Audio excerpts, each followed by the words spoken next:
El reloj se rompe, no hay más tiempo. Las cadenas caen, siento el viento. Muros viejos cogen polvo al suelo. Lo que creías ya no es eterno. Rompe el molde, quiebra el cristal. Vuela alto, deja el lugar. El mundo cambia, no hay final.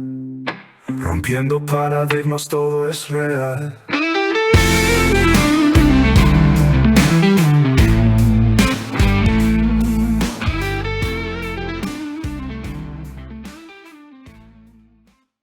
Soy Horacio Alcaraz de Concordia, Argentina. Bienvenidos a esta serie de podcasts sobre el paradigma de iglesias en las casas. Hoy le metemos mano a esas ideas que nos hacen ver el mundo de una forma distinta. Hoy vamos a desentrañar un concepto que, aunque suene a cosa de científicos, nos atraviesa a todos en el día a día. El paradigma. Este es el segundo podcast de esta serie. Seguramente alguna vez te pasó de estar convencido de algo, pero reconvencido, y de repente, ¡pum!, la vida te demuestra que no era tan así. Bueno, eso, amigos, es un paradigma en acción. Voy a usar ideas de gente como Thomas Kuhn, físico, filósofo de la ciencia e historiador norteamericano. Joel Baker es un visionario futurista, padre del concepto de cambio de paradigma en el mundo empresarial. Alan Hirsch, él es un autor australiano, emprendedor, líder del movimiento de la iglesia misional, estratega de misiones. Y Stuart Murray Williams, mentor, escritor, estratega y consultor anabautista. Así que con todo este equipo abordamos el tema del paradigma y qué tiene que ver esto con el nuevo paradigma de iglesias en las casas.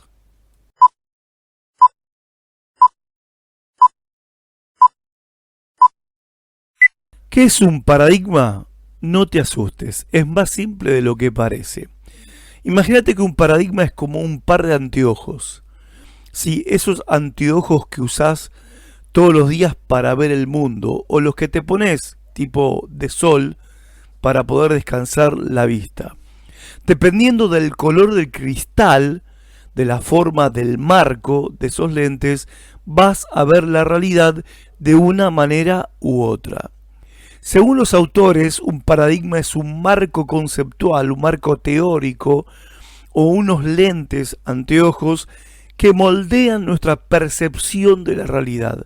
Es decir, nos dicen cómo ver, cómo interpretar y cómo actuar en el mundo. Y esto también implica, obviamente, a la vida de la iglesia. Son como las reglas de juego de una comunidad, ya sea de tipo eclesiástica u otro tipo de comunidad, un grupo de amigos o una familia o incluso una sociedad entera. Son reglas que son aceptadas como válidas por parte de cada uno de estos grupos. Pensemos un poco en el famoso Thomas Kuhn, un historiador de la ciencia que popularizó este término, como les mencioné al principio. Él decía que en la ciencia un paradigma es un conjunto de creencias, valores y técnicas que una comunidad científica comparte. Por ejemplo, antes se creía que la Tierra era el centro del universo, ¿se acuerdan? Es un paradigma, ese era el paradigma en ese momento. Después vino Copérnico y atrás de él Galileo y ¡zas!, cambió todo. Eso fue un cambio de paradigma. Lo voy a explicar un poquito más adelante acerca de lo que ellos enfrentaron. Pero ojo, que esto que le pasó a ellos no es solamente una cosa que le ocurre a los científicos.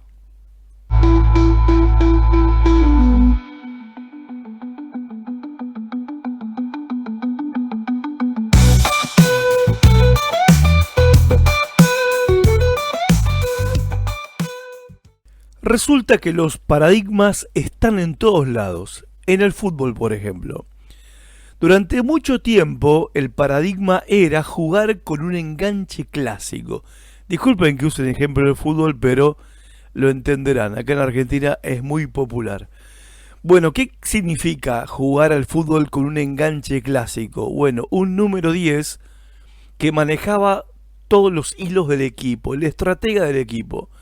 Ejemplo de eso, Maradona, Bocini, el Beto Alonso, Riquelme y por supuesto, últimamente, Lionel Messi.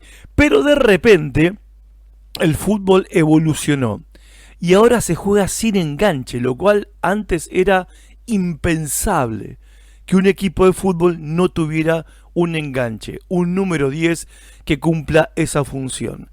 Ahora hay volantes que marcan y atacan al mismo tiempo, o sea, hacen la doble función.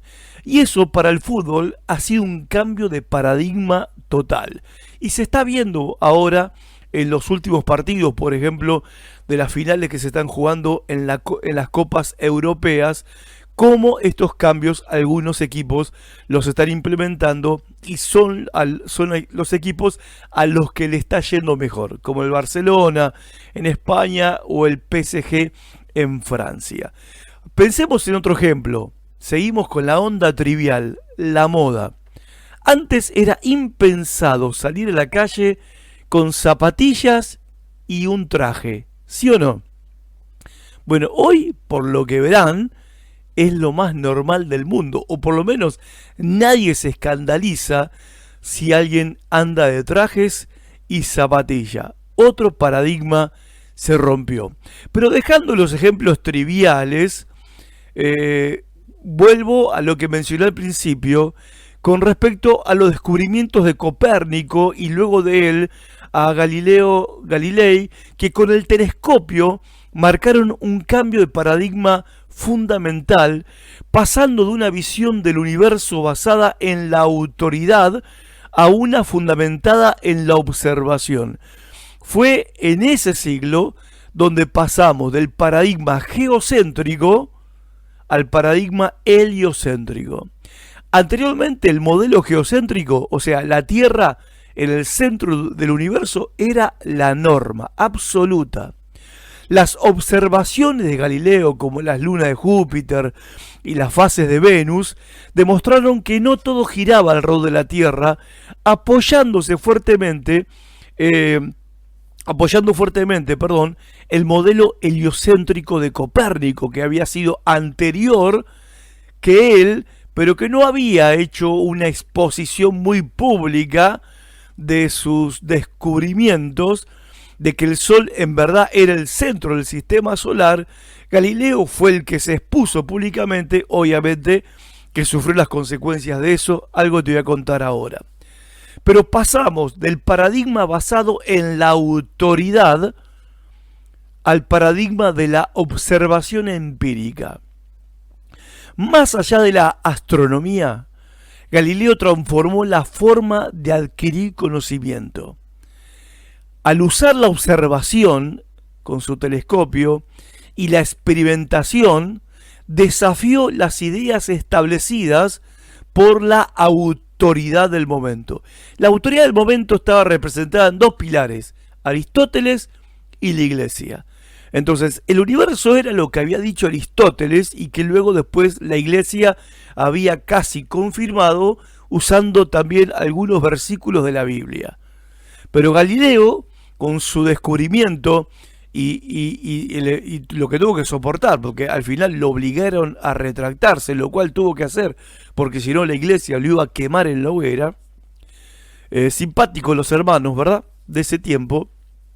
Pero Galileo Galilei lo que hizo fue sentar las bases del método científico. O sea, a nivel científico fue crucial ese cambio para el desarrollo de la ciencia tal como la conocemos hoy, y a nivel sociocultural ni les cuento. Generó tensiones muy significativas con las instituciones de la época, por ejemplo la Iglesia, porque se empieza ahora a cuestionar lo que la Iglesia había dicho por siglos, por una mala interpretación, obviamente, de lo que decía la Biblia. El gran error que cometen muchos cristianos hoy en día de pretender usar la Biblia para encontrar datos científicos, cuando en el tiempo de Moisés no existía ni un mísero telescopio. O sea, muchas de las cosas que ellos escribieron fue sin el conocimiento científico y tenía que ver más con un lenguaje que expresaba lo que ellos interpretaban de acuerdo a la cultura y el conocimiento que había en su momento. Si uno en verdad lee la Biblia, va a encontrar, por ejemplo, que la Tierra es redonda y también va a encontrar que la Tierra es plana al mismo tiempo. Sabemos que es redonda gracias a la ciencia. Pero digamos, no se puede usar la Biblia para hacer ciencia, aunque algunos datos científicos puedan ser corroborados por algunos versículos bíblicos. La Biblia no es un libro científico, ¿ok? Eso es el punto que quiero remarcar. Bueno, esto abrió un camino para una nueva forma, este cambio de paradigma, de una nueva forma de entender el lugar de la humanidad en el cosmos, en el universo que Dios había creado. Este es un ejemplo claro de cambio de paradigma mucho más importante y profundo que los del fútbol y de la moda. Me pregunto, ¿qué otro ejemplo de cambio de paradigma a vos se te ocurre?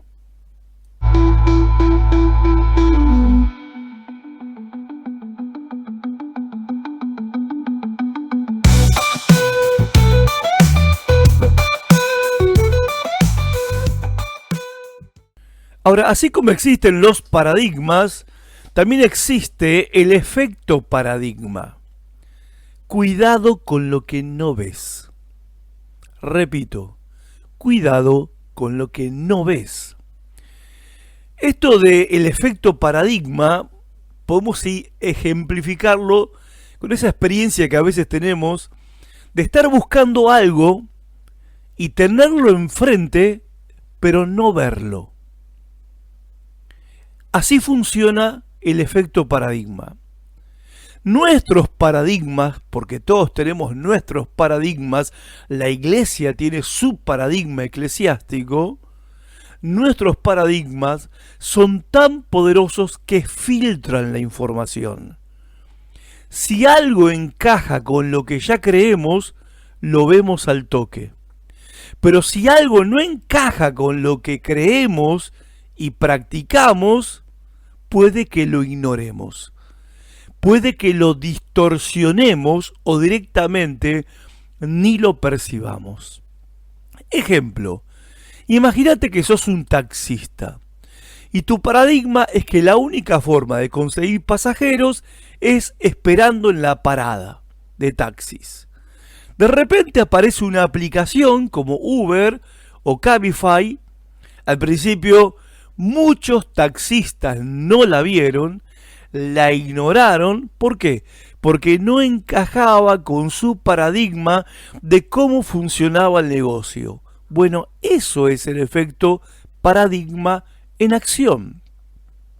Y lo mismo le sucede hoy a gran parte de la iglesia convencional, la iglesia convencional de domingo, que no conciben a la iglesia sin un edificio donde reunirse. Y eso se llama efecto paradigma.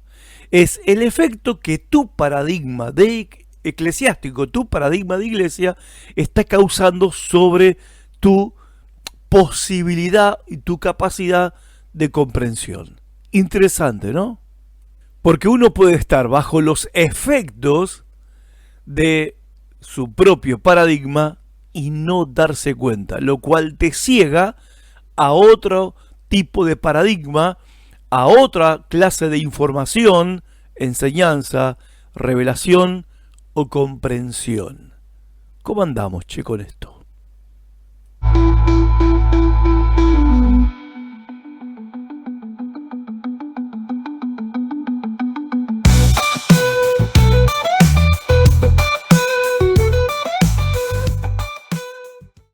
Y acá viene el doble filo del paradigma, la parálisis paradigmática.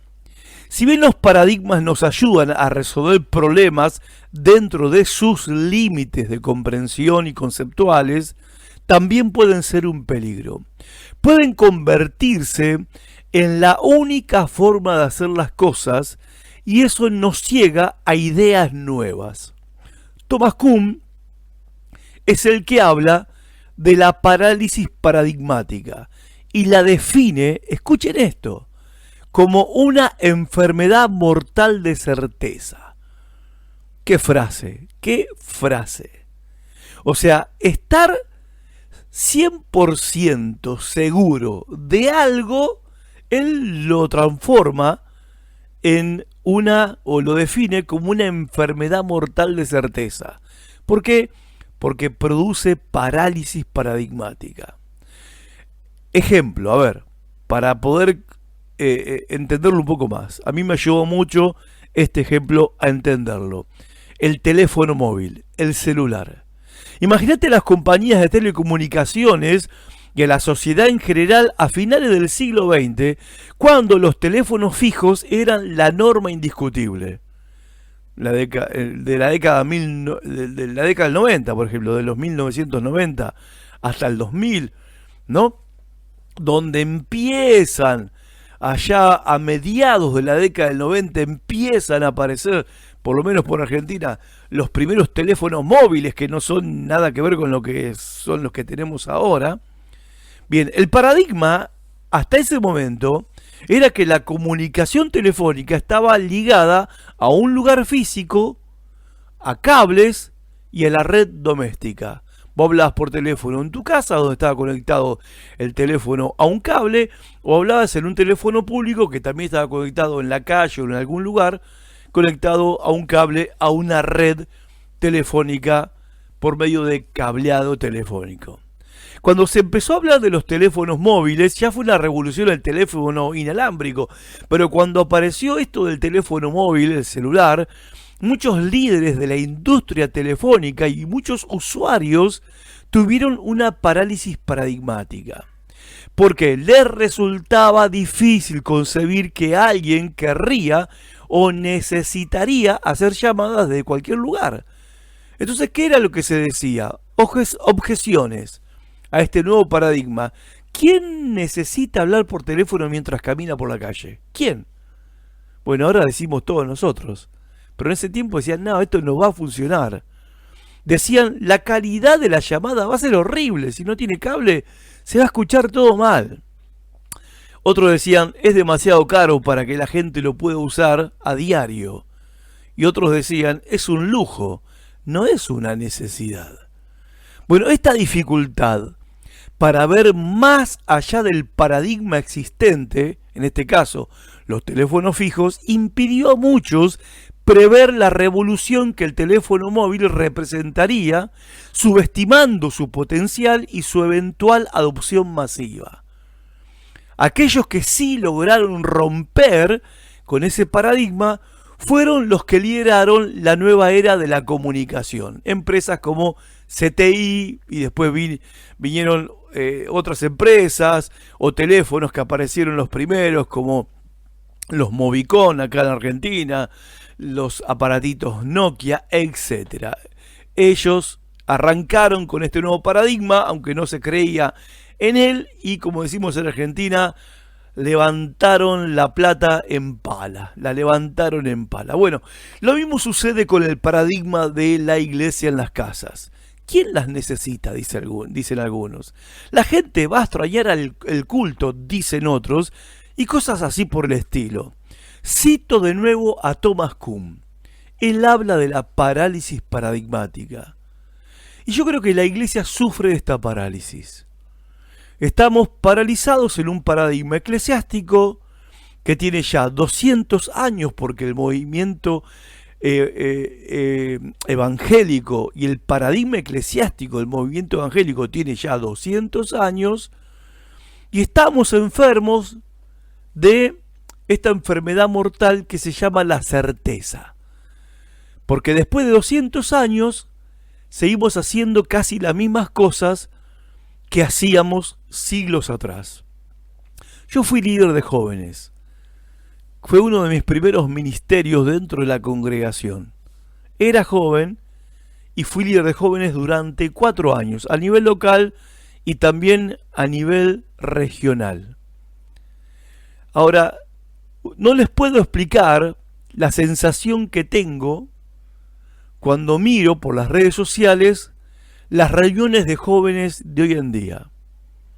Sí, el escenario, la escenografía, el decorado, puede que sean distintos, de hecho lo son, hay más modernidad, digamos, se le ha metido más tecnología al asunto, pero las reuniones básicamente de jóvenes siguen siendo las mismas que cuando yo fui líder de jóvenes hace 30 años atrás. 30 años atrás.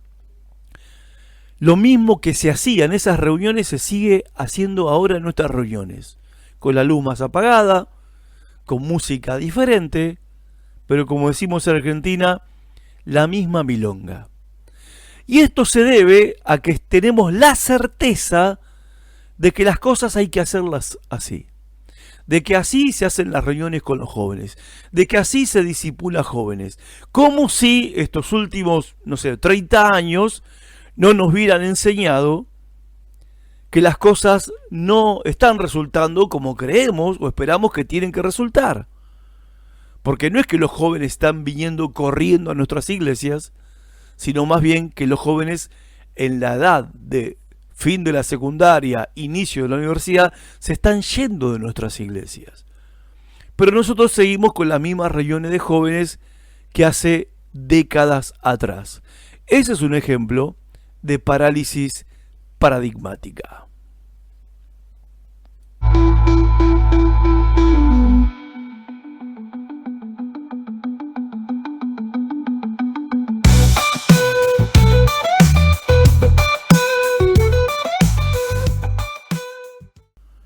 Ahora bien, ¿cómo cambian los paradigmas? Bueno, los paradigmas cambian a través de revoluciones. No con tiros, ni nada, ni armas, ni nada que se le parezca. Los paradigmas no se van de un día para el otro. Cambian cuando aparecen anomalías. Cosas que el paradigma actual no puede explicar y menos resolver. Y es ahí cuando se produce una revolución. Alan Hirsch y Stuart Murray, hablando del paradigma de la cristiandad, nosotros pertenecemos, hablando de los cristianos, ¿sí?, en general, tanto evangélicos como católicos u ortodoxos, a un paradigma de pensamiento, de maneras, de formas, de métodos teológico, doctrinal, que se denomina el paradigma de la cristiandad. Ahora, Hirsch y Murray lo explican y yo voy a intentar hacerlo también. ¿Qué es eso del paradigma de la cristiandad? Bueno, el paradigma de la cristiandad fue un antes y un después para la vida de la iglesia. Imagínate que después de Constantino, que en el año 381 después de Cristo oficializó la fe cristiana como la religión oficial del Estado romano, el cristianismo pasó de ser un movimiento de bases, o sea, un movimiento popular, un movimiento de barrio, un movimiento también que se producía dentro de la parte alta, la clase alta de la sociedad grecorromana, pero que se movía en los márgenes de la sociedad en el sentido de que no era algo establecido como una institución en el centro de la sociedad, sino que en las casas de familia se estaba experimentando ahí un crecimiento imparable de este nuevo movimiento que decía que el verdadero Señor y el verdadero Rey no era el César, era Jesucristo, Jesús de Nazaret, quien había muerto en la cruz por nuestros pecados y al tercer día había sido levantado por Dios de entre los muertos, y ahora Él era el único Señor de señores y Rey de todos los reyes. Y llama a todos los hombres a arrepentirse de sus pecados y a seguir sus enseñanzas, su estilo de vida. Bueno, cuando se convirtió esta fe en la religión oficial del Estado, ahí hubo un cambio de paradigma gigante. Hasta ese momento, 381 después de Cristo, hasta ese momento la iglesia era un movimiento que se reunían en ámbitos hogareños. Ahora, según Stuart Murray, esto significó un montón de cosas. La iglesia se fue de los márgenes de la sociedad al centro de la sociedad. Se empezó a creer que todos nacían cristianos porque estaban ahora dentro de una sociedad cristiana. Bueno, ese es el sueño de muchos líderes y pastores, tener una sociedad cristiana. Bueno, no fue muy bueno. No fue muy bueno en la experiencia histórica. Otras cosas que pasó y que sucedió y que significó un cambio paradigmático y para mal, en mi opinión, es que se armó un sistema eclesiástico jerárquico, donde a partir de ese momento se empezó a definir jerarquías eclesiásticas que se paraban sobre una plataforma en un lugar de superioridad espiritual para ejercer un servicio, ministerio al pueblo, con edificios enormes que antes no se usaban porque no había plata para tenerlos, ni se necesitaban, y una distinción entre los que estaban adelante, arriba parados, ministrando, y los que estaban sentados. Se darán cuenta que este modelo, que empezó en esa época, hace 1700 años, sigue hasta hoy con algunos retoques, pero es el mismo paradigma, el mismo modelo. La iglesia acumuló mucha riqueza, se impusieron los diezmos como algo obligatorio, o sea, no fue Malaquías 3:10, ¿se entiende? Fue una orden del emperador, porque el emperador no le iba a pagar el sueldo a los obispos, a los pastores, a los presbíteros, a los nuevos líderes de la iglesia. No, ahora el pueblo tenía que pagar el sueldo a toda esta gente. Entonces se implementó obligatoriamente el diezmo. Se usó la fuerza política y militar para imponer la fe. O sea, la fe ya no fue una cuestión de evangelización, sino una cuestión de imposición. Incluso lanzando guerras en nombre de Cristo. Las famosas cruzadas. Y bautismos obligatorios a paganos y a judíos que no creían en Cristo, pero que si no se bautizaban no podían ser ciudadanos romanos. Así que por temor a ser asesinados, se bautizaban. Incluso la iglesia, ¿sí?, estrenó su arte ejecutorio ajusticiando a un fulano, un cierto obispo, que no me acuerdo el nombre ahora, porque era un hereje. Así que del amor a los enemigos se pasó a quemar a los enemigos. Hay que destruir al que piensa diferente. Esas guerras en las que la iglesia se mete y que en la que lamentablemente también se está metiendo hoy en día. Y ojo que es parte de este cambio paradigmático se debió a que se empezó a usar más el Antiguo Testamento que el Nuevo Testamento para justificar estos cambios.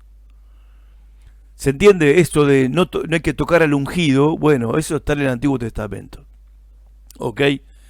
Eso de que el lugar santo, el escenario, la plataforma o el altar como el lugar santísimo de la presencia de Dios, y nadie puede subir al altar si no es con traje y corbata porque es el lugar santísimo. Bueno, eso es una idea del Antiguo Testamento, no del Nuevo Testamento. Se empezó a usar estos conceptos, ideas, ilustraciones del Antiguo Testamento para justificar muchas prácticas del Nuevo Testamento en esta época de cambio de paradigma en la iglesia. Y esto fue terrible. Rodney Stark, un experto en la historia de la iglesia, lo resumió de forma dramática.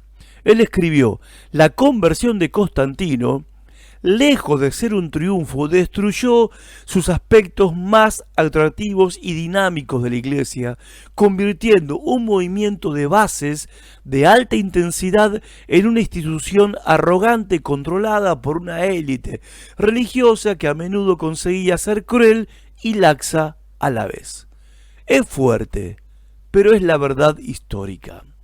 Alan Hirsch dice que es hora de destronar a Constantino de nuestro cristianismo, de nuestra imaginación, porque en cierta manera cada domingo que vamos a un templo, Constantino nos está llevando a todo de la mano.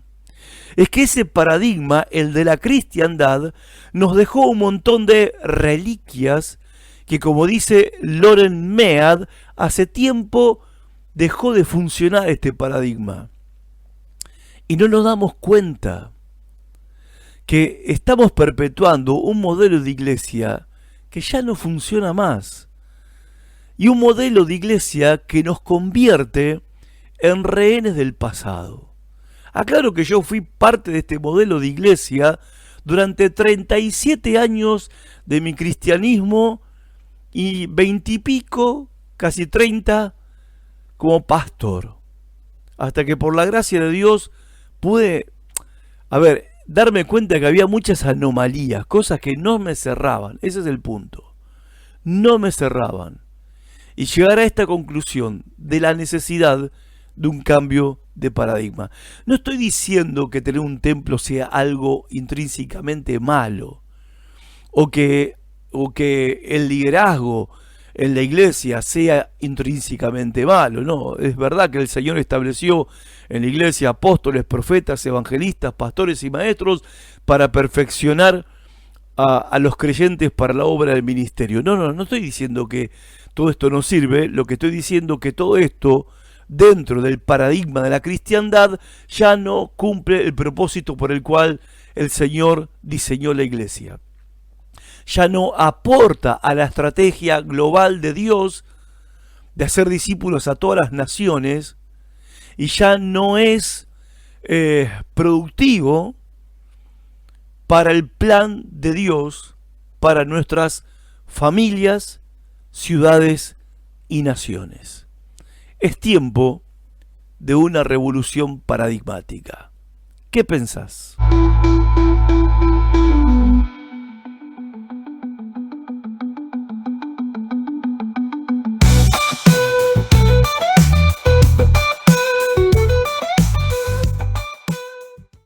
Si miramos un poco el mundo en donde la iglesia está insertado, es un mundo caracterizado por la posmodernidad y el poscristianismo. Y acá es donde el concepto de paradigma se vuelve crucial para la iglesia actual. Este paradigma o forma de pensamiento o filosofía, mejor dicho, posmoderno, y en algunas naciones mayormente anglosajonas, hasta no solo posmodernas, sino postcristianas, que para nosotros, ¿qué vendría a significar esto? Bueno, un mundo posmoderno y sociedades postcristianas es un mundo donde muchas de las certezas, de los principios, de las formas de ver el mundo que antes eran comunes y dominadas por el paradigma de la cristiandad, ya no son comunes ni normales. El paradigma de la cristiandad, que funcionó por siglos, se encuentra con anomalías que no puede explicar. La gente ya no va a la iglesia por costumbre como era antes. La autoridad de las instituciones está recontra cuestionada. La institución política está cuestionada. La institución educativa está cuestionada. Las instituciones culturales están cuestionadas. La iglesia como institución, y lamentablemente la mayoría la ve como una institución, también está cuestionada. Y las verdades absolutas, y la iglesia predica verdades absolutas, hoy en día, con esta nueva forma de pensar, esta nueva filosofía posmoderna y poscristiana, esta actitud de proclamar una verdad absoluta es mirada con recelo por la mayoría de la sociedad. Por ejemplo, antes el paradigma era que la iglesia era el centro de la vida social y moral de una comunidad.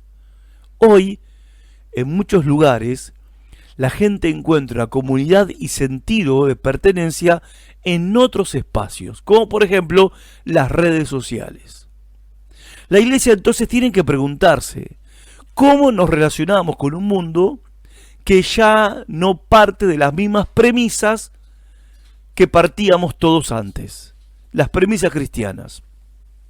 Como dice el famoso ateo Richard Dawkins, ateo, el líder de los ateos, Yo soy un cristiano cultural, dice él. Él no cree en Cristo, no cree en cristianismo, no cree en el Evangelio, en nada. Pero él reconoce que es un cristiano cultural. Que hay cosas en la cultura que responden a filosofías, pensamientos, principios cristianos.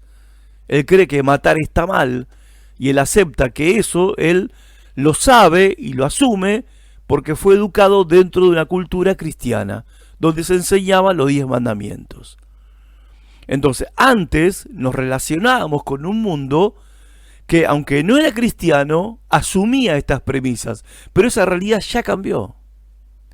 Y la otra pregunta, que es interesante hacerla, porque es muy desafiante, es cómo comunicamos un mensaje que antes era obvio, pero que ahora necesita ser explicado desde cero a una nueva generación con una nueva filosofía de vida y en un nuevo contexto, donde el cristianismo cultural ya no es la norma en nuestras sociedades.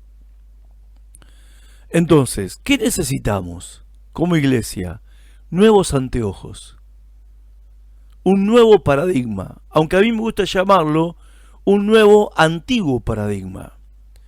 El gran desafío para la iglesia es reconocer que si no se cambia el paradigma subyacente, el de la cristiandad, no hay cambio que valga y perdure.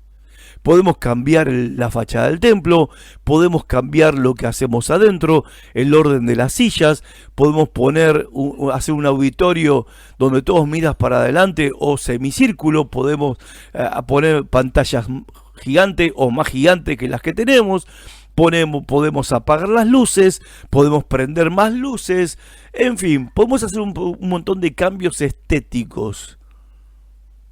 Pero si no es un cambio de paradigma, no hay cambio que valga y que perdure.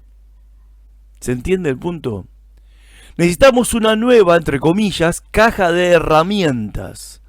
Como dice Alan Hirsch, una nueva visión de la realidad, un cambio fundamental de pensamiento, percepción y principios. Ahora, esto no significa abandonar la esencia de nuestra fe, para nada. Pero me parece que hay que dejar de asumir que estamos siguiendo a Pablo y a Pedro en sus formas de ver y vivir la iglesia. Porque nosotros estamos haciendo otra cosa diferente que la que hicieron ellos. Y yo sé que alguno puede decir, bueno, pero eso fue hace 2000 años, estuvo bueno para ellos. Pero eso, ¿qué dice acerca de la palabra de Dios? Porque ellos cumplieron la palabra de Dios, no inventaron un método. Aunque aplicaron un método, no lo inventaron.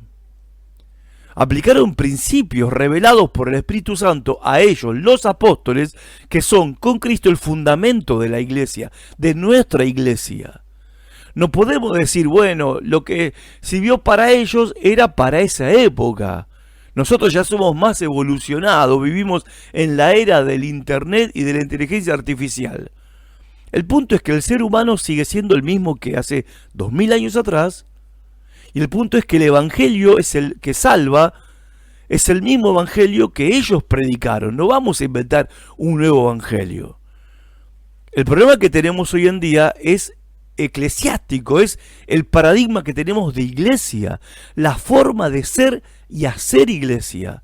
Y es ahí donde se nota la gran diferencia entre la manera y la forma en que ellos eran y hacían iglesia y la manera en que nosotros somos y hacemos iglesia.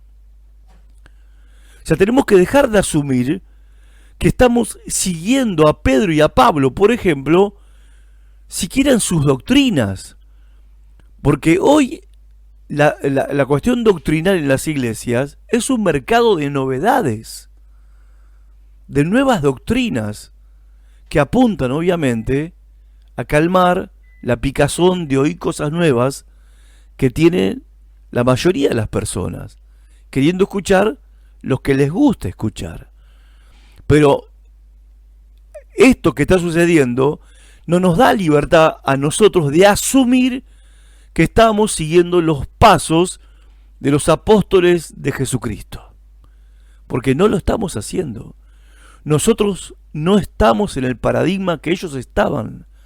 Nosotros somos el fruto del paradigma de la cristiandad y no lo vemos porque nacimos en este paradigma.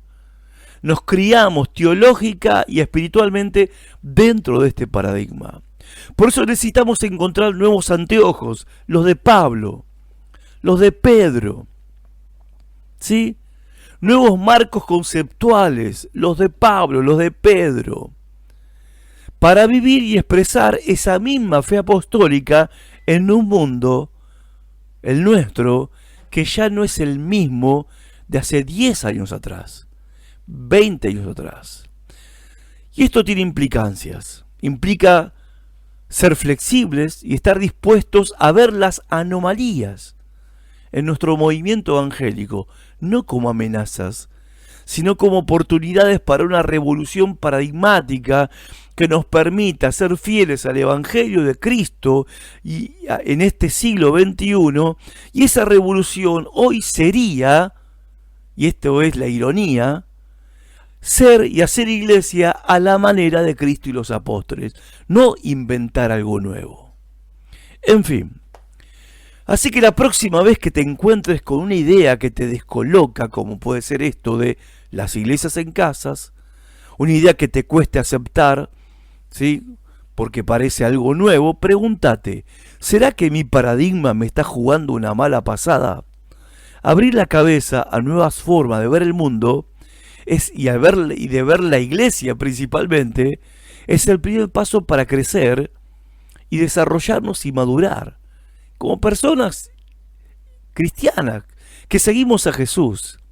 Y para la iglesia es clave para seguir siendo relevante en esta generación. Gente linda, gracias por estar de ese lado. Hasta la próxima y a pensar se ha dicho. Chau. Rompiendo paradigmas, todo es real.